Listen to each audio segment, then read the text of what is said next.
Voilà, donc ce soir c'est spécial Yujvat. C'est-à-dire en fait, d'une part c'est la Elula, 70 ans de la Elula du Rabbi Rayatz. Deuxièmement, c'est l'intronisation voilà, du Rabbi en tant que Nassi de la génération, le chef de la génération, qui fête aussi donc ses 70 ans de Nessiut, d'accord, de présidence du mouvement Chabad. Et comme c'est connu que le sujet du rabbi, d'être un rabbi, c'est en fait une responsabilité pas simplement communautaire ou nationale, mais c'est surtout mondial. C'est-à-dire le travail d'un rabbi, c'est de s'occuper de tous les Bnei Israël. Comme c'est les rachetés votes de Rabbi Rosh Bnei Israël, d'accord. Donc c'est le travail du berger de la génération que de s'occuper de son troupeau, du troupeau d'Akadosh Baruch Hu. Alors, on va en fait se baser sur un Mahamar du Rabbi, qui en fait, la coutume veut que, on revient d'abord, parce que c'est le jour de la Hilula, qui commencera demain soir, l'Hilula de Yujvat, que l'on revienne sur le dernier Mahamar du Rabbi précédent,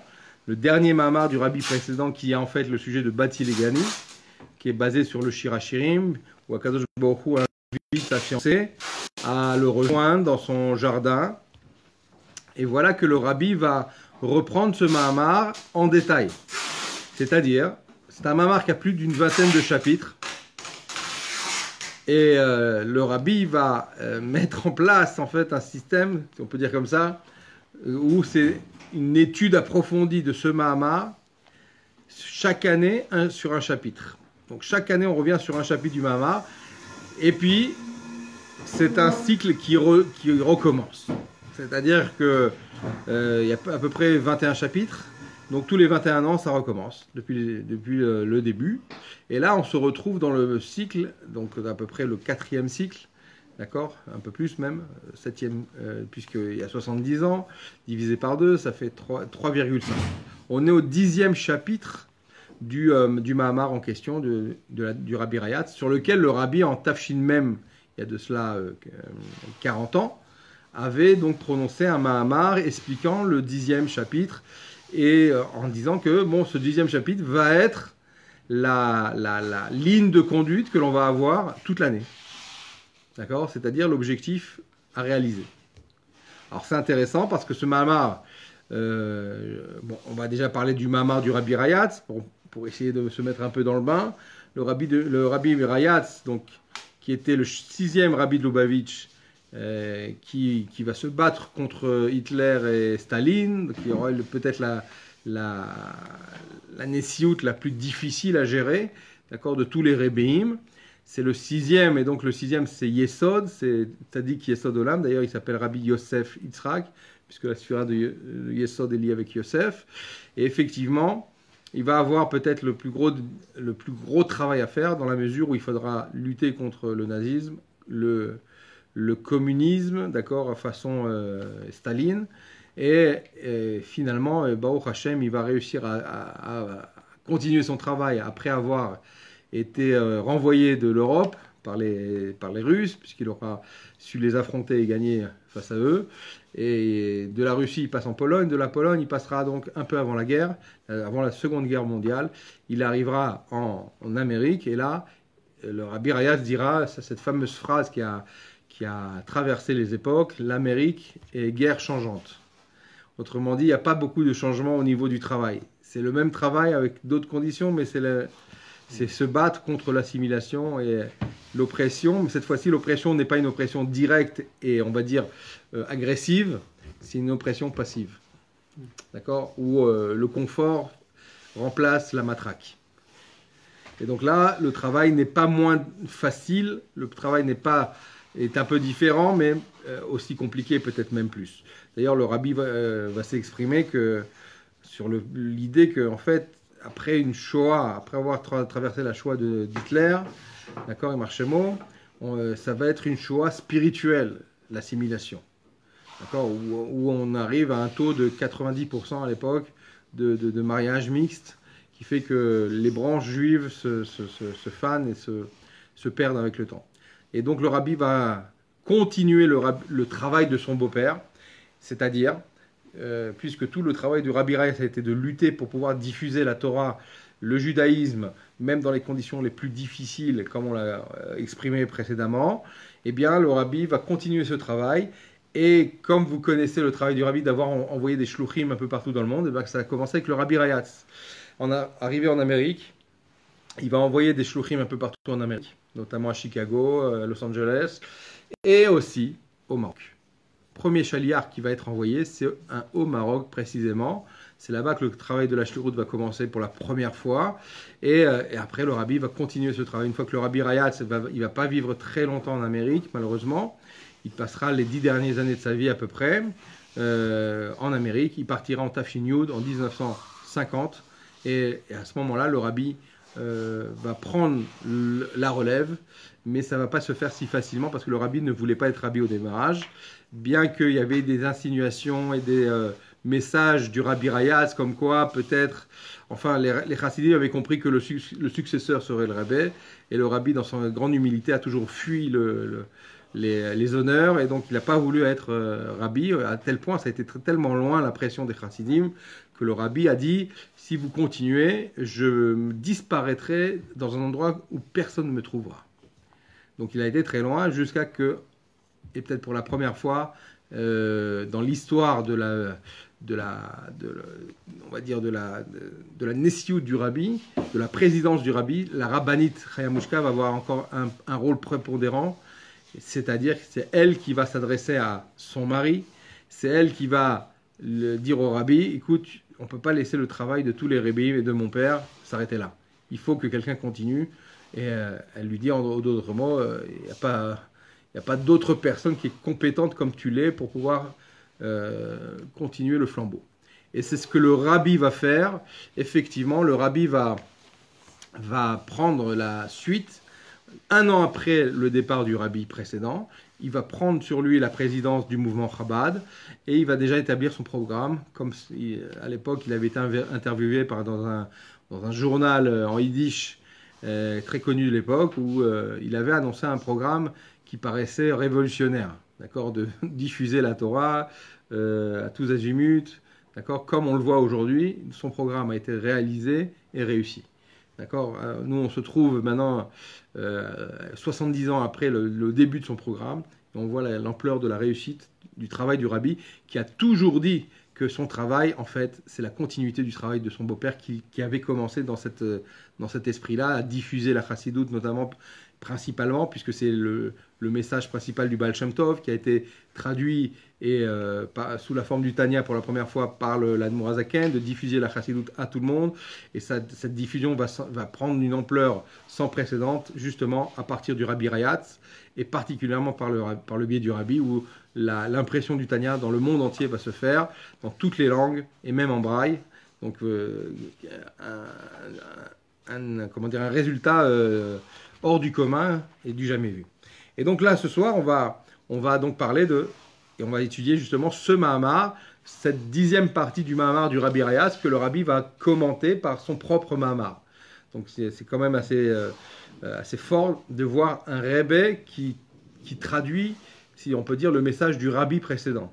C'est-à-dire que le Rabbi précédent est quand même pour comprendre un peu qui était le Rabbi précédent, une petite histoire pour introduire l'idée, c'est que un jour le Rabbi précédent donc était tombé très très malade. Parce que le Rabbi précédent lui aussi voulait pas prendre la Nessiout, il voulait pas devenir Rebbe. Il était sur son lit de malade, d'accord, très très atteint par la maladie, et vient à ce moment-là son père de l'au-delà, il lui dit, écoute, si tu prends pas la Nessiout, tu remontes là-haut. C'est pour ça que tu es descendu sur terre. Et le Rabbi lui dit, je prendrai la Nessiout à condition que mon grand-père vienne, il me bénisse. Parce que le Rabbi Rayatz avait vu, et on sait que le Rabbi Rayatz était un homme d'une finesse particulière, possédant le roi HaKodesh, mais le Rabbi a dit sur lui qu'il possédait aussi la névoie, la prophétie. Et donc, c'était quelqu'un dehors du commun, le Rabbi Rayatz. Et il avait vu de loin de gros nuages s'amonceler, d'accord, qui n'étaient pas le message d'un bon présage. Et il avait compris qu'il allait se passer quelque chose de terrible dans sa Nessiout. Il a demandé que son grand-père vienne le bénir. Le Rabbi Rachab s'en va, il remonte là-haut, il revient, il dit voilà ton grand-père est là. Et effectivement, le Rabbi Marash apparaît. Il vient et il bénit son petit-fils, le Rabbi Rayat. Le Rabbi Rayat se retourne vers son père, il dit maintenant je veux la bracha du Tzemar Tzedek, le père du Rabbi Marash, son arrière-grand-père. Le Rabbi Rachab s'en va et il ramène le Tzemar Tzedek, qui voit aussi.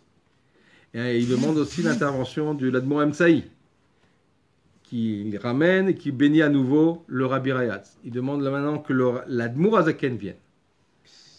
Et l'Admour Azaken est venu et il a béni aussi. Il a demandé aussi la présence du Maguid et du Baal Shem Tov, évidemment, qui sont venus aussi, qui l'ont béni. Et après, il a demandé la bracha de Rabbi Shimon Bar Yochai. Que Rabbi Shimon Bar Yochai vienne et le bénisse aussi pour la réussite de sa Nessiout, de sa présidence. Et là, le Rabbi Marash, il dit, sache que le Rabbi Shimon Bar Yochai est venu, mais tu ne peux pas le voir. Il est là et il te bénit. Et à ce moment-là, le Rabbi Rayaz a dit, à ce moment-là, j'accepte, je prends sur moi la Nessiout. Et c'est là qu'il s'en va, si on peut dire, il se rétablit miraculeusement, évidemment, et c'est parti pour un tour. D'accord, comme vous connaissez l'histoire. Première, c'était en Russie à l'époque, c'était avant d'avoir été arrêté. Je vous rappelle l'histoire de Yud Bet Gimel Tammuz, Chag HaGeoula du Rabbi Rayatz, qui avait été arrêté par les autorités russes de l'époque pour complot contre l'État, d'accord, pour diffusion du judaïsme, et donc ils avaient pour objectif de l'éliminer, parce qu'il était enfin un fer de lance qui donnait du courage à tous les juifs de Russie de continuer à se battre et à conserver leur judaïsme, malgré la montée du communisme et de Staline. Bataille qui s'est finie au bout de quelques semaines, d'accord, alors qu'il était condamné à mort en cachette, et finalement il a été délivré totalement. Après ils ont transformé la condamnation à mort en déportation à perpétuité à Kostroma, c'est-à-dire au fin fond de la Russie, là-bas. Et puis ça s'est transformé finalement à une arrestation qui va aboutir en fait à une délivrance du Rabbi Rayatz, et il va être sorti des prisons russes, d'accord, de cette déportation. Et là, le Rabbi Rayatz va annoncer que pas simplement lui a été délivré ce jour-là, mais tout celui qui aime la Torah et tout celui dont le nom n'est que Israël. C'est-à-dire c'était le sauvetage, mamash, du judaïsme de manière générale, parce que en fait, s'il portait atteinte au Rabbi Rayatz, c'était la porte ouverte à porter atteinte à tous les rabbanim. Et ça avait fait une explosion de joie mondiale dans la communauté juive, notamment dans la mesure où même en Israël, il y avait des affiches annonçant la délivrance du Rabbi Rayatz, que l'Admour de Lubavitch avait échappé à la grosse bête terrifiante qui était l'URSS de l'époque. Et donc, ils l'ont déporté. Il arrive et là, ça rejoint ce qu'on a dit tout à l'heure. Il est parti en Pologne. Entre-temps, il a marié sa fille, la rabbinite Chaya Mushka, avec le rabbi. Et va éclater la Deuxième Guerre mondiale. Entre-temps, le Rabbi Rayatz arrive déjà à New York. C'est là où il va établir le 770, commencer à travailler, à continuer son travail de diffusion du judaïsme et notamment de la chassidoute sur ce continent, qui va être appelé la moitié du globe terrestre inférieur, puisque la moitié supérieure commence avec la terre d'Israël, et on descend l'Europe et après l'Amérique. Donc, et le travail que vous connaissez jusqu'à aujourd'hui, le rabbi va rejoindre le Rabbi Rayatz avec le dernier bateau partant du Portugal sous l'occupation nazie de l'Europe, d'accord, en passant de Paris à Vichy, de Vichy à Nice, Nice au Portugal. Il échappe in extremis aux griffes des nazis et il arrive à New York, et là il continue à travailler au service du Rabbi Rayatz. Il va être son bras droit en quelque sorte et son soutien. Et le Rabbi Rayatz, effectivement, va s'éteindre en 1950, comme on l'a dit. Et en fait, comme on sait que les tzadikim, durant leur mort, sont plus présents que durant leur vivant, donc tzadikim bemitatam nikraim chaim, et mazaro bachaim, afu bachaim, comme dit la Gemara, si sa descendance est vivante, c'est que lui aussi il est vivant. Et donc en fait, les tzadikim, on voit leurs répercussions après surtout, puisque aujourd'hui, on est en quelque sorte le résultat du travail du Rabbi Rayatz, par la continuité de ce travail par le Rabbi. Et on se trouve ce soir donc à fêter Yud Shvat, qui est un événement particulier, parce qu'on est au bout de 70 ans. 70 ans, c'est pas un chiffre banal, c'est pas une année supplémentaire, une élévation supplémentaire, puisque vous savez que chez les tzadikim, c'est des élévations de monde en monde, d'accord, en haut au Gan Eden, mais c'est surtout un cycle qui se finit. 70 ans, c'est, comme vous savez, le monde a été créé sur 7 jours, donc c'est l'année shabbatique en quelque sorte, qui est aussi au bout de 7 ans. Donc 7 fois 10, c'est les 7 midot qui vont être élevés à leur maximum, fois 10 fois 10 ans par midot, et 10 c'est les 10 kochot hanefesh, donc c'est dans le détail, on arrive au chiffre 70, le rabbi ramène souvent ce chiffre 70, notamment dans un Dvar Malchut sur Parashat Shemot, quelque chose qui est assez étonnant d'ailleurs, parce que quand on lit le Dvar Malchut dans Parashat Shemot, le rabbi fait référence à cette année au chiffre 70, alors qu'à l'époque, il n'y avait pas les 70 ans d'aujourd'hui. On parlait à l'époque de 40 ans de Nissiout, on parlait à l'époque de 40 ans du départ et tout d'un coup, le rabbi fait volte-face dans la Sikha et il ramène cette fameuse histoire de la sortie d'Égypte qui a été racontée par Rabbi Akiva et ses confrères. Ils étaient tous à Bnei Brak et l'un d'entre eux qui a prononcé un Dvar Torah, et il a dit, voici, j'ai l'apparence d'un homme de 70 ans. Et là, le rabbi explique la Mahala de 70, c'est le Tikkun Amidot, et en plus, ce qui est intéressant, c'est que cette personne qui a 70 ans, c'est... Non, pas du tout. C'était en fait, son nom m'échappe à l'instant, c'est Rabbi Eliezer. Non. C'était un jeune homme de 18 ans qui était un génie de la Torah et qui était tellement fort qu'ils l'ont nommé Nassi. Nassi, regardez le mot employé, Nassi, chef de la génération, d'accord, de l'époque, à la place de Rabban Gamliel, qui était le Nassi de Redorot, d'accord, de génération en génération, qui était donc qui a été remplacé, qui a été mis de côté à cause de sa dureté, d'accord, au niveau de sa gestion du judaïsme, de l'enseignement et des élèves qui étaient autorisés à rentrer dans son Beth Midrash.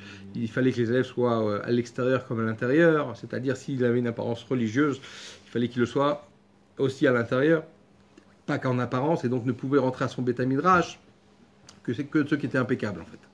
Et vient ce tzaddik, je crois, je suis pas sûr, Rabbi Eliezer ben Azariah, qui rentre et lui dit moi j'ouvre les portes, on rajoute des bancs et on fait rentrer tous ceux qui veulent étudier le Torah. Et là, ce jour-là, la Gemara ramène qu'il va y avoir des chidushim incroyables. Et Akadosh Baruch Hu va faire un S pour qu'il paraisse plus âgé, pas d'un jeune homme de 18 ans. Il va lui faire pousser 18 touffes de barbe blanche, de telle manière qu'il ait l'apparence d'un homme de 70 ans. Donc, c'est pas n'importe quel chiffre, c'est pas 50 ans, c'est pas 80, c'est pas 90. Et là, le rabbi explique que la Mahala de 70, que c'est en fait un point culminant, c'est en fait une façon de dire qu'il a raffiné sa personne, il a un niveau très très haut, d'accord, d'élévation spirituelle. Et donc on comprend que là, il se passe quelque chose de bizarre, parce que jusqu'à présent, la sikha n'était pas très bien comprise. Mais quand on arrive à 70 ans de Nessiout, de présidence du rabbi, ça prend une autre dimension. On se retrouve dans ce chiffre 70 à nouveau, on se trouve avec Nassi, et à l'époque, il y a deux remèdes qui sont assez intéressants.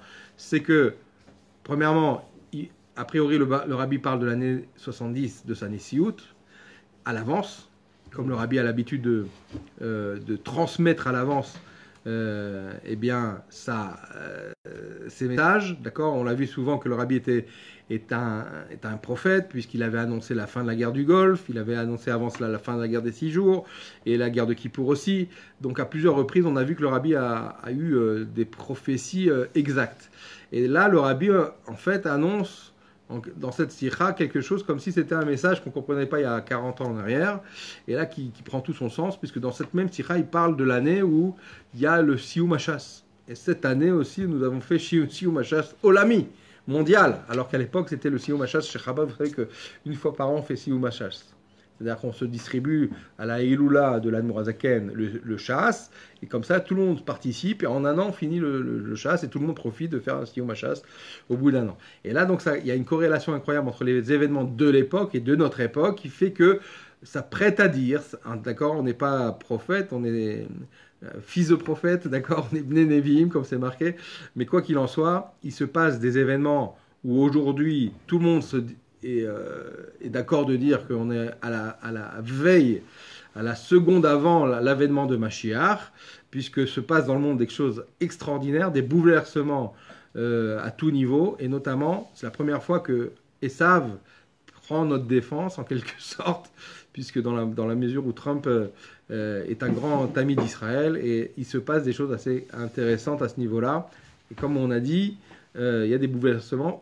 Comme nous a dit le Rabbi, il y a quelques années précédentes, d'accord, c'est-à-dire au moment de l'année Tafshinun qu'il faut ouvrir les yeux, Mashiach arrive, et on voit que l'imminence de l'avenue de Mashiach est plus que jamais, d'accord, actuelle. Voilà. Ça, c'était pour l'introduction. J'ai apporté quelques Mahamarim. On va commencer le Mahamar. On va essayer de le faire en rapide, en mode rapide. Le Mahamar commence comme ça. Et d'ailleurs, tous les Mahamarim du Rabbi qui viennent marquer l'événement va commencer par ces mots suivants. Bati le gani achotikala, qui est en fait basé sur le Shirachirim, où Akadosh Baruch Hu invite sa fiancée. Et il lui dit comme ça, viens dans mon jardin, ma sœur, ma fiancée. Ça paraît très poétique, c'est très joli, mais c'est aussi un beau remez, d'accord, rien que pour ce que j'enseigne souvent aux jeunes khatanim et aux kalot, sachez que nous sommes dans une période, d'accord, où le couple juif a besoin d'être renforcé plus que d'habitude. Et là, il y a un petit message au passage que nous transmet Akadosh Baruch Hu. La femme, eh bien, vous savez qu'il y a des périodes où elle est autorisée à son mari. Elle n'y est pas, ce sont ce qu'on appelle les règles de pureté familiale. Eh bien, lorsque la femme est autorisée, elle est sa kala, elle est sa fiancée. Et lorsque ils ont le devoir de se séparer, alors elle doit être sa sœur. D'accord ? Donc là, on voit que ce remez figure déjà dans les premiers mots du Shirachirim. Viens dans mon jardin, ma sœur, d'abord ma sœur, après ma fiancée. D'accord, c'est exactement la première étape qui se passe après un mariage.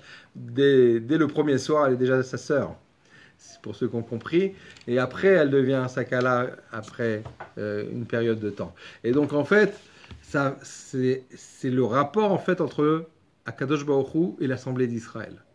Il y a des fois, Akadosh Baruch Hu, on est la kala, au moment de Matan Torah. D'accord ? Et des fois, on est en période de séparation. C'est la galoute, mais elle reste néanmoins achoti. Elle est ma sœur. D'accord ? Donc, vous voyez que l'Assemblée d'Israël est toujours chérie par Akadosh Baruch Hu, quelle que soit la génération, quelle que soit l'époque. Et le Rabbi nous dit comme ça que son beau-père ramène sur ce passage. Le jour de sa Iloula, le jour de son départ de ce monde, d'accord, le Yujvat, il ramène ce Mahamar. Vous savez qu'en fait, quelque chose d'assez extraordinaire, c'est que le Rabbi Rayatz n'a pas récité son Mahamar. C'est un Mahamar qu'il a écrit et qu'il a demandé à sortir le jour de son départ. C'est-à-dire qu'il avait déjà programmé son départ de ce monde. Comment on le sait ? Pour plusieurs raisons. Premièrement, parce qu'il avait l'habitude de payer pour toute l'année la Haftara. Et voici qu'il a payé pour que quelques mois, jusqu'à la date de son départ. Deuxièmement, il a écrit un Mahamar qui a demandé d'imprimer, en fait, le jour de Yujvat. Il avait anticipé, on veut dire, la situation, et il a écrit donc plusieurs Mahamarim. Le Yujvat, et aussi un peu plus tard, il y aura le Yud Gimel, qui est la Iloula de sa grand-mère, et c'est la continuité de ce Mahamar, qui se prolonge. Et on voit que, en fait, comme les grands tzadikim, ils sont au courant de ce qui se passe et ils savent quand ils doivent partir de ce monde. Donc là, c'était le cas avec l'Admor Azaken, le Rabbi Rayatz, qui a écrit ce Mahamar pour le jour de sa Iloula. Donc, anticipation réussie. Deïtab et Midrash Rabbah. Et voilà qu'il y a marqué comme ça dans le Midrash Rabbah, les Ganouni. Viens dans mon jardin, d'accord, dans mon jardin privé, en fait. Les makom chez Aya Ikari Dirati Betrila. Au moment où j'habitais principalement, c'était ma première demeure, dit Akadosh Baruch Hu, au début, c'est-à-dire quand au début, au moment de la création du monde. Il faut comprendre, et ça c'est très important, le monde dans lequel qui a été créé, c'est un monde en fait, d'accord, qui est censé être un monde, un havre de paix, comme on dit en français, un jardin de bonheur. D'accord? Ça c'était au début, c'était au moment de la création d'Adam et Chava. Deikar Shrina betartonim haïta, que l'essentiel de la résidence de la Shrina, c'était en bas. Les Khatrila, dès le démarrage, depuis la création du monde. D'ailleurs, c'est pour ça que le Gan Eden, en fait, il est dans ce monde. Quand Adam Arishon il a été renvoyé du Gan Eden, c'est pas dans le monde en haut. Si. Mais il a été renvoyé où, du coup? Il a été envoyé dans un autre endroit sur Terre. C'est-à-dire qu'il y a un endroit qui s'appelle vraiment le Gan Eden sur Terre. Qui est aujourd'hui, dont l'entrée est condamnée et gardée par des anges super armés. Donc elle est toujours condamnée comme elle était à l'époque d'Adam Arishon quand il a été... Voilà, donc l'endroit est encore conservé. D'accord? Cet endroit existe. L'endroit où il y avait cet arbre en question, c'est un endroit matériel. C'est pas une vision de l'esprit. Voilà, c'est pas une image. Soit bien clair. C'est sur Terre. Et c'est sur Terre, et c'était l'endroit principal de résidence de la Shrina sur Terre. D'accord? Question? C'était Marat Amarpella ou Marat David. Ah, ça c'est difficile à savoir. Mais il me semble qu'il y a dans la vieille ville une porte où il y a écrit que c'est la porte du Gan Eden. Quoi qu'il en soit, Sheva Inyanim Bilti Retzonim, qu'est-ce qui s'est passé? Après la faute d'Adam Arishon, et encore 6 autres fautes, au total 7, 7 actions regrettables, Nistalka Shrina Milemata Lemala. Il y a eu un retrait de la Shrina du bas vers le haut. En fait, la Shrina a quitté la terre. D'abord Adam Arishon, la faute d'Adam Arishon, après la faute de Enoch, Caïn, Enoch, d'accord, etc. Kucha Barechu Salik Leila Velela, et la présence divine donc s'est retirée de la terre. Ad Leraki Ashvi, jusqu'au 7e ciel. Vous voyez que ça vient de chez nous. Le 7e ciel. Ouais. C'est une production personnelle. C'est une production juive. Ils ont rien inventé. D'accord? Donc il s'est retiré du 7e ciel, c'est le Midrash qui raconte. Va'acharkar amdu shiva tzadikim. Après se sont tenus 7 tzadikim. Ve'oridu et ashrina milemala lemata. Ils ont fait redescendre la shrina du haut vers le bas. Le premier c'est Avram, après c'est Yitzhak, Yaakov, Yosef, qui d'autre? David. Avant, Ouais. Kehat. Non, c'est les... de père en fils. Non, c'est de père en fils. Voilà, c'est ça. Après ça a été Kehat. Lévi. Avant, non, Lévi, Lévi c'est de l'époque de Yosef. Ah, donc avant. Donc après c'est Kehat, Amram et Moshe Rabbeinu. Au total 7. On a le compte est bon, maître Capello. Ad Sheba Moshe Shehu Ashvi, vient Moshe Rabbeinu qui est le 7e. Vechol Ashvim Chavivim, et tous les 7e sont bénis, comme c'est marqué là-bas dans le Midrash de Vaikra Rabbah. Veorida Lemata Baaretz, qui lui a réussi à refaire descendre la Shrina sur terre. Vezeu Tzadikim Irshu Aret Veishkanu Laad Alea, et c'est ce qui a marqué que les Tzadikim vont faire hériter de la terre de la résidence de la Shrina, mais pour cette fois-ci pour l'éternité. C'est-à-dire le travail qu'a fait Moshe Rabbeinu, c'est un travail éternel. Vous vous rappelez, on en a déjà parlé. Tout ce que fait Moshe Rabbeinu prend une mesure d'éternité. Donc maintenant, Moshe Rabbeinu a remis la Shrina en bas, c'est fini, aucune faute la fera repartir. Le travail des tzadikim, c'est justement d'attirer la Shrina du bas vers le haut, du haut vers le bas, pardon. Bechinat ad sheib bechinat shochen ad marom vekadosh yeshkenu alea. Pour arriver à un niveau de ad, c'est-à-dire ad c'est un niveau d'éternité, d'accord?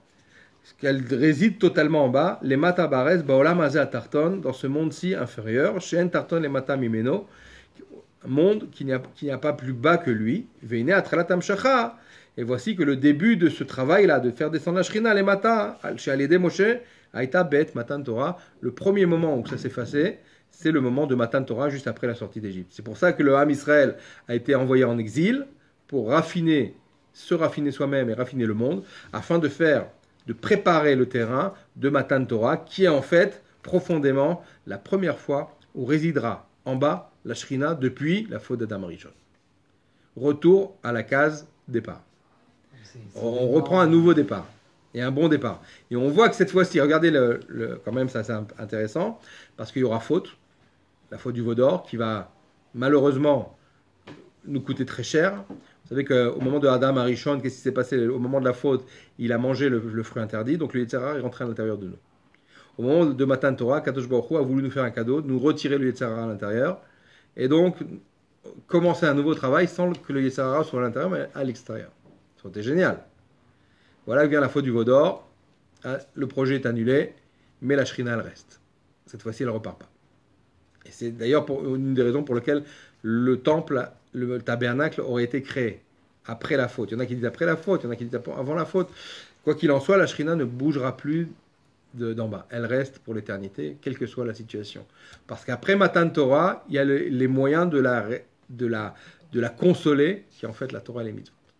Est-ce qu'on peut dire que c'est la première fois que la Shrina se révèle de manière cladite au Har Sinaï? Effectivement, c'est la première fois que la Shrina se dévoile avec autant d'intensité, peut-être même plus qu'au moment de la création, et cette fois-ci pour l'éternité. Mais au moment des 7 qui ont fait redescendre la Shrina et qui ont rapproché la Shrina sur terre, la Shrina était quand même avec eux. Avec eux, ponctuellement, personnellement, mais pas de manière générale. Ah, voilà, c'est ça. Pas sur la terre. La terre n'était pas un réceptacle pour la Shrina. Ah, C'est-à-dire qu'en fait, comme c'est marqué, que les Avot étaient le véhicule de la Shrina. Ils transportaient sur eux la Shrina. Les Imaot, dans leur tente, mais pas dans le monde. Cette fois-ci, c'est la première fois que le monde peut recevoir la Shrina. Ve'arad avaye al Har comme c'est marqué, et l'Éternel descendit sur le mont Sinaï, aval begviut ou bigilou yayaze beasiat amishkan, mais de manière permanente et de manière dévoilée. C'est au moment de la confection, de la fabrication du Mishkan, le tabernacle. Vous me ferez un sanctuaire et je résiderai parmi vous. Et il continue dans le Mamar, donc là le Rabbi relate le Rabbi Rayatz, et il continue ce travail, à expliquer ce sujet-là dans le Mamar, que l'essentiel de la Shrina donc résidait en bas, Shachanti Betoran, Naseh à l'aider à Avoda, et ça pour réaliser ce projet de dévoilement de la Shrina, aujourd'hui ça se réalise par le Kiyum, par la réalisation des mitzvot. Keshei Pzura Begola Veroe Beganim El Acherim. Quand ça, lorsque le Ham Israël est dispersé en Gola, d'accord, Veroe Beganim et elle est le berger des jardins des autres. Qu'est-ce que ça veut dire? C'est en fait le fait que le Ham Israël va être dispersé dans le monde entier. Eh bien, ils vont récolter les étincelles manquantes de Doucha qui ont besoin d'être récupérées, notamment depuis la destruction du Beth Amikdash. Allez, comme ça, on récupère les étincelles de l'exil. Bedugma veinatzlu et Mitzrayim. Hop, merci de m'avoir rattrapé. J'ai pas de signe. Pardon. Il y a trop d'étincelles. Je reprends. Le travail qui nous est demandé, c'est vrai qu'on doit récupérer les étincelles, mais pour y arriver, il y a un autre travail à faire. Merci de m'avoir repris. L'enchaînement. D'accord. Que le travail qui nous est demandé, c'est en fait d'itapra chashucha lenora, de transformer l'obscurité en lumière. D'accord. Vezeu masha mishkan aya meatze shitim. Et de transformer l'obscurité en lumière, c'est précisément, en fait, et c'est pour cela que le tabernacle était constitué de bois de cèdre. Alors en français, ça ne veut rien dire. Ça aurait pu être du bois de chêne, ça aurait été aussi beau et peut-être plus noble. Mais le bois de cèdre a une connotation profonde. Parce que le bois de cèdre en hébreu, ça s'appelait atse shittim, des bois de shittim. Shittim, c'est-à-dire en fait, avec lequel Shem nasu krashim, avec lequel on a fait des krashim. Krashim, c'est des poutres. J'insiste sur la terminologie hébraïque, parce que c'est sur ça que le Mamar va être notamment... comment dirais-je? C'est ces mots-là qui vont être expliqués. Kemo shekatu va sita et à krashim les mishkan atse shitim omdim. Tu feras des poutres pour le mishkan à partir de bois de shitim omdim, et ils se tiendront debout. Alors, là vient tout de suite le rabbi, il explique Keresh, la poutre, c'est les lettres Kouf, Resh, Shin, sont les mêmes lettres que le mot Sheker, le mensonge. Donc le travail, en fait, c'est prendre le mensonge du monde et en faire des poutres du Mishkan. Vous voyez déjà le projet auquel, en fait, on va s'attacher à réaliser. Transformer le Sheker du monde en Keresh, en poutre du Mishkan. Et le Sheker du monde, c'est quoi? Le monde voile et cache le divin. Notre travail, c'est de montrer que le monde dévoile le divin, est un réceptacle du divin. Et où à Sheker de Olam, de quel Sheker on parle? On parle du Sheker que le monde représente. Puisque Olam, en hébreu, c'est les mêmes lettres que Elem, voilé, proprement dit. Abba mi ashtut de Leomadze, et ce Sheker d'où vient ce mensonge? De la folie de l'autre côté. La folie en hébreu se dit shtut. Comme c'est marqué là-bas dans Masachet Sota, en adam over avera ela imken irtnas bo ruach shtut. Un homme ne faute que s'il rentre dans sa tête un vent de folie. Validé avoda de vasita et krashim, et par le travail de prendre les krashim, les poutres, d'en faire des poutres pour le Mishkan, atse shittim à partir du bois de shittim. Et regardez, shittim, c'est les mêmes lettres que shtut, la folie. Maintenant, vous comprenez pourquoi Akadosh Baruch Hu nous a demandé de prendre du bois de cèdre et pas d'autres bois plus nobles. Parce qu'il représente, en fait, cette notion de transformer la folie de la faute et en faire un sujet d'Avodat Hashem. Souvent, on voit que des gens critiquent un peu Chabad et un peu Breslev aussi, parce qu'il y a des gens qui sont pas très corrects, on va dire, au niveau de leurs mœurs. Ils reviennent de très loin, ils ont fait tchouva, c'est très beau, mais ils gardent encore des mœurs pas très, on va dire, comme il faut. J'oserais pas. J'ai pas osé. Eh bien, en vérité, c'est là où on voit la grandeur de Chabad ou de Breslev, c'est de pouvoir justement transformer en quelque sorte cette folie de la Klippa, qui est chez certaines personnes, et cette folie, ils vont la remettre à quelque sorte dans la Gdusha, même si c'est pas très comme il faut, mais en tout cas, comme dit le Rabbi Rachab, le but dans notre génération, c'est de faire un minimum d'Averot. C'est-à-dire minimiser les dégâts. Kipshuto. Pas que, quand même. Et donc, on voit que grâce à Rabbi Nachman, grâce à Chabad, grâce à beaucoup de gens, Baruch Hashem, qui s'occupent de faire de la Chazara B'Tshuva, d'accord, comme on voit beaucoup eh bien, les dégâts sont minimisés. Mieux, ils font Tshuva comme il faut. D'accord? C'est ce principe même de prendre le sheker du monde et en fait une poutre du Mishkan, un keresh, d'accord, transformation de cette folie en folie d'Avodat Hashem. Chez Ma'afrim Ashtut de Leumadze, les Shtut de Gdusha, transformer la folie de l'autre côté en folie de la Gdusha. Atse Shittim, les bois de Shittim donc.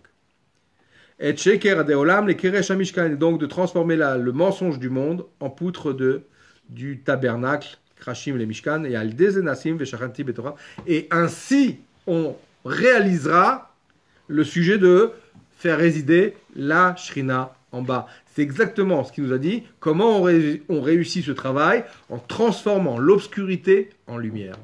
C'est exactement ça. L'obscurité, c'est la folie du mensonge que le monde représente. La Gdusha, la lumière, c'est de prendre cette folie et de la transformer dans la Gdusha. המשכת עיקר השכינה בתחתונים מוסיף במאמר דיוק לשון הכתוב ושכנתי בתוכם בתוכו לא נאמר אלא בתוכם בתוך כל אחד ואחד. Et là le rabbi ramène un élément supplémentaire comme c'est ramené là-bas dans le pasuk et Rashi le dit très clairement que Akadosh Baruch Hu demande à résider en bas dans le tabernacle. Dans vous, il n'y a pas marqué dans lui, c'est-à-dire qu'en fait, le projet est plus intime que ça, c'est-à-dire qu'Akadosh Baruch Hu désire résider dans chacun d'entre nous. Donc ce travail est en fait un travail qui est un objectif pour tout à chacun. Vedikol echad ve'echad m'Israël, car chaque juif d'Israël, à l'idée avoda ditapra chashucha lenora, par ce travail de transformer l'obscurité en lumière, à l'idée ze shochen boika shrina kemo shaya betrilat abria. Ainsi résidera l'essentiel de la shrina, D'accord? Comme ça l'était au moment de la création du monde. Bati les ganouni.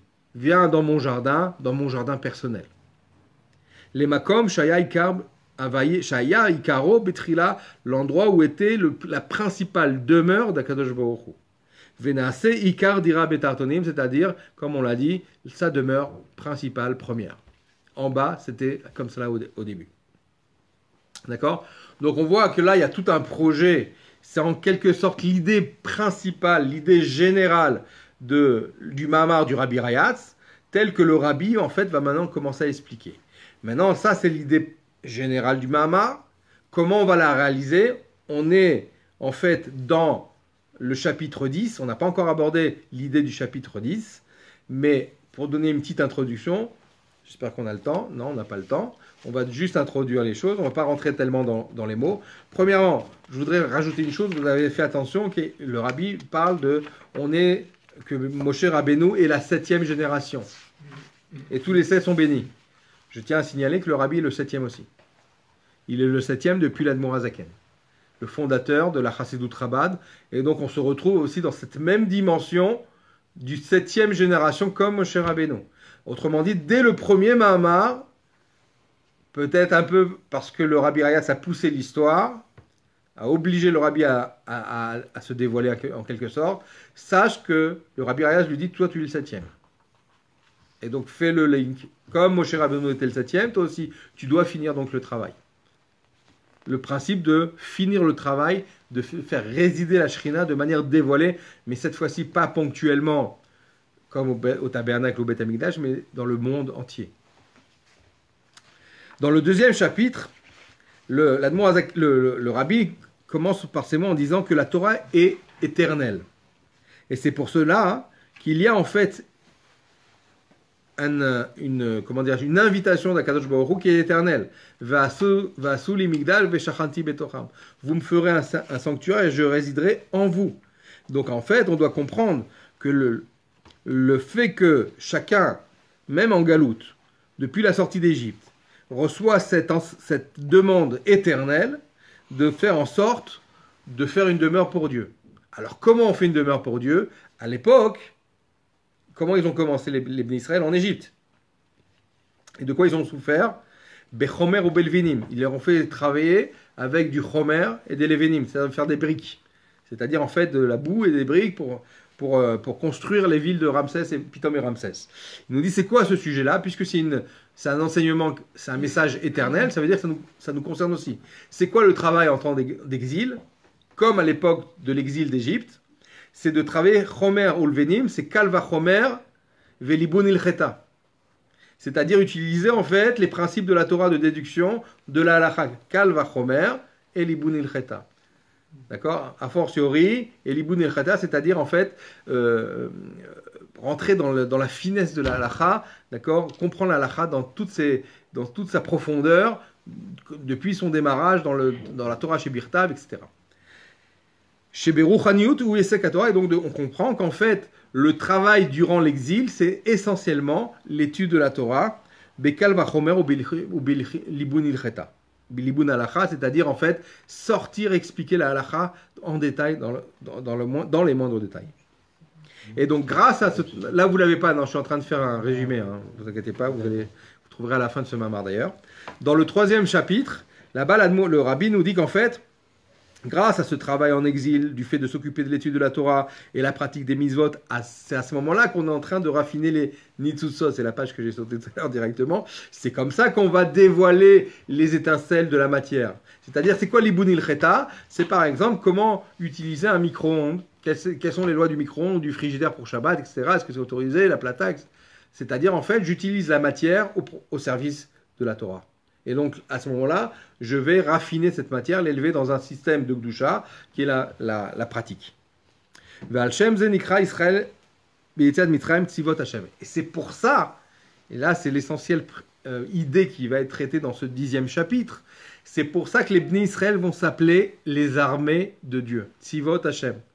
Alors c'est très fort comme terme, mais attention, c'est extrêmement pacifique. Ça n'a pas la connotation d'autres religions où quand on parle d'armée, c'est destruction et mort, que Dieu en préserve. Chez nous, c'est le contraire. Tzivot Hashem, les armées de Dieu sont là pourquoi? Pour dévoiler le divin. C'est-à-dire amener de la lumière dans le monde, amener la paix dans le monde, amener un bien-être, faire de ce monde, comme on l'a dit dès le démarrage, de redonner à ce monde l'aspect qu'il avait au début de la création, celui d'un Gan Eden, d'un paradis.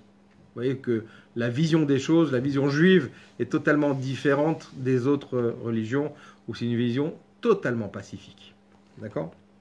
Et donc, on s'appelle Tzivot Hashem, les armées de Dieu, Ve'od nikrou b'shem tsevaot, shemashmaou, she'eno tafel, she'eno nitpal le'havaye ela u'inyan le'atzmo.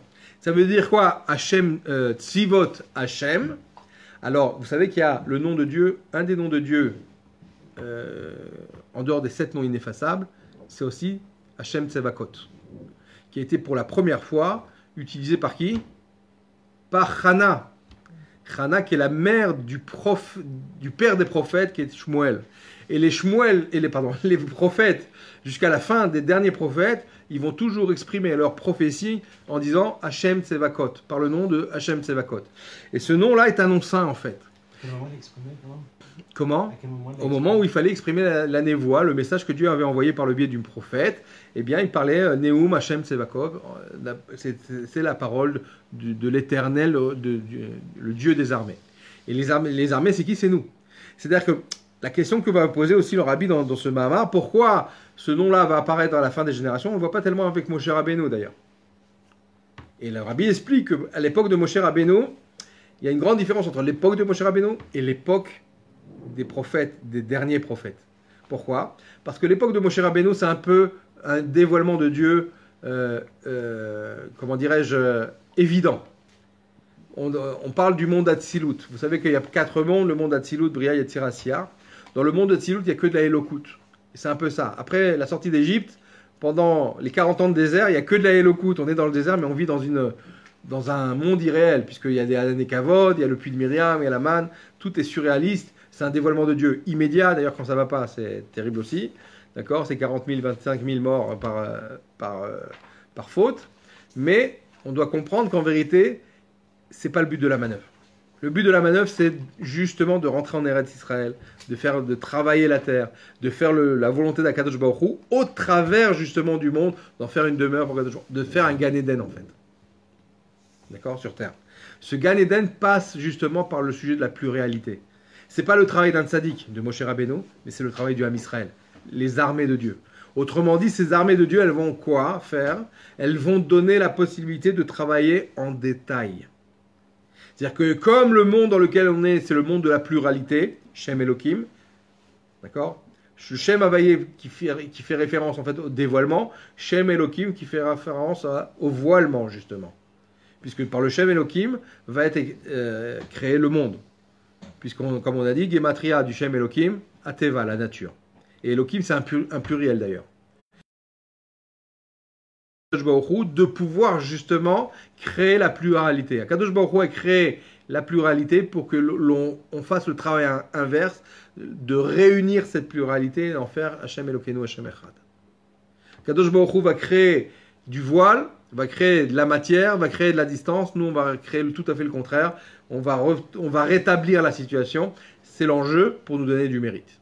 D'accord? Et ce travail va dépendre des Tzivot Hashem, c'est-à-dire en fait du Ham Israël.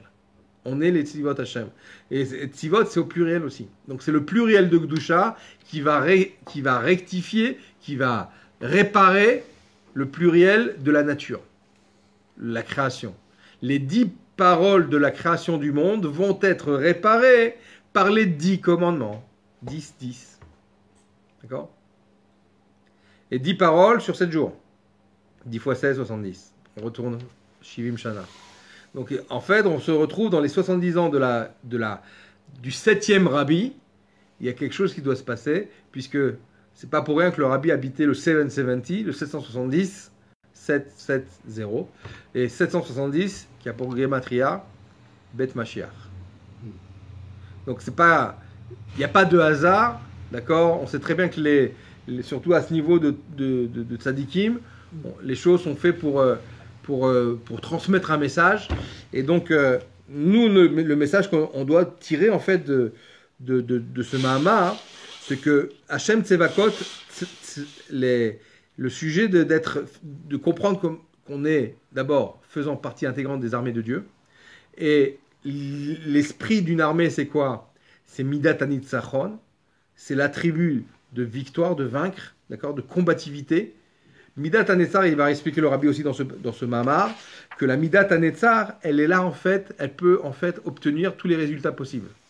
C'est-à-dire qu'on est prêt à sacrifier, un roi va être prêt à sacrifier et ouvrir sa salle au trésor pour gagner la guerre.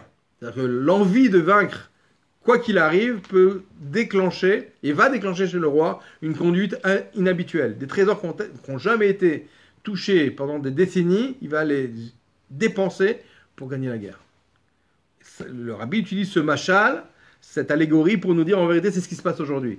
Akadosh Baruch Hu dévoile ses trésors personnels pour que le Ham Israël puisse gagner et remporter la victoire sur la galoute. Et ces trésors-là, c'est les trésors de la Chassidoute.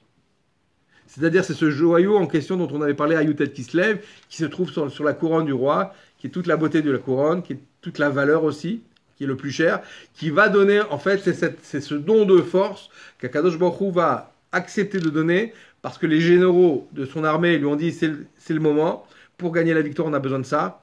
Ces généraux sont les Rebbeim, depuis le Baal Shem Tov jusqu'au Rabbi, qui vont faire ce travail de léguer, de donner ces trésors en question, où le Rabbi va se battre pour libérer les livres. Travail que le Rabbi Rayatz a eu aussi. Vous savez que une partie de la bibliothèque du Rabbi Rayatz a été confisquée par le Kremlin, d'accord. Et aujourd'hui, ces livres n'ont pas entièrement été rendus, mais sont exposés dans un musée spécial. C'est une sorte de consensus, mais on peut aujourd'hui les consulter. Autrement dit, le rôle des livres, puisque c'est le Essek à Torah qui permet de raffiner le monde, le rôle des livres, c'est justement de nous donner ces forces. Ce sont les trésors que Kadosh Baruch Hu nous donne pour vaincre, pour obtenir la victoire sur la galoute. Donc voilà, Bezrat Hashem, on a à peine effleuré le Mahamar, on a à peine touché aux idées maîtresses de ce Mahamar. Je vous invite à le finir. C'est un Mahamar de Tafshin Mem, d'accord, de l'année 5740-1980, de Bati Lagani, le jour où le Rabbi fête son anniversaire en tant que président du mouvement Chabad, mais aussi en tant que Rebbe, c'est-à-dire Rosh Bnei Israël. Donc voilà, on a un peu survolé les idées maîtres de ce Mahamar. Je vous invite à continuer à étudier, à aller à des Farbringen qui vont fêter l'événement, ou certainement vont être développés d'autres points très importants. Et je vous souhaite à tous bracha v'atzlacha, bezrat Hashem, shefa dans tous les domaines, par le mérite du Rabbi Rayatz, de Saïloula. Et comme on m'a fait un petit signe là, c'est vrai que c'est les 70 ans du Rabbi Rachab, mais c'est aussi les 100 ans de son père. Les 70 ans du Rabbi Rayatz, mais c'est les 100 ans aussi du Rabbi Rachab, de la Histalkou du Rabbi Rachab. Donc on a 170, c'est aussi une shlemut 100, puisque c'est 10 fois 10, d'accord. Donc là on arrive, il y a un Etratson qui est en train de se produire devant nos yeux. L'année est particulièrement incroyable. Les événements qui nous entourent sur le plan mondial sont aussi assez incroyables et assez. Même j'ai entendu encore le Rav Amar, le grand rabbin de Jérusalem, qui était étonné de ce qui se passe autour de nous. J'ai entendu aussi le témoignage du fils de Baba Saleh, Rabbi David, qui a sorti la glima de son père, celle qu'il avait réservée pour la venue de Mashiach. Il l'a sortie pour l'événement. Tout le monde, le Rav Kanievski lui aussi, qui est à la tête du mouvement l'Itaï, d'accord, qui lui aussi a donné à un de ses élèves, qui n'est pas un petit élève, qui est un mashgiar, qui est un homme très kadosh, qui lui a dit de ne pas sortir d'Eretz Israël parce que la venue de Mashiach est imminente, ne pas aller chercher des fonds. Et j'ai une élève qui m'a demandé si elle pouvait voyager chez le rabbi pour Yudjvat. On a ouvert dans Yerot Kodesh. Le rabbi lui a dit de rester ici. Alors messieurs, mesdames, ceux qui sont derrière cet écran, préparez-vous, il y a un moment propice, faites le maximum pour que ce moment propice ne soit pas loupé. D'accord, comme ça a été dans les années, siècles précédents, que ce moment puisse se réaliser. Donc, intensifier l'étude de la Torah, la pratique des mitzvot, et de diffuser la chassidoute un maximum autour de vous. Avat Israël, Ardout Israël, et Bezrat Hashem, Navi et Tagoel, on amènera ainsi Bezrat Hashem Mashiach Tzidkenu. Merci d'avoir été avec nous. De bonnes nouvelles à la semaine prochaine. Besorot Tovot.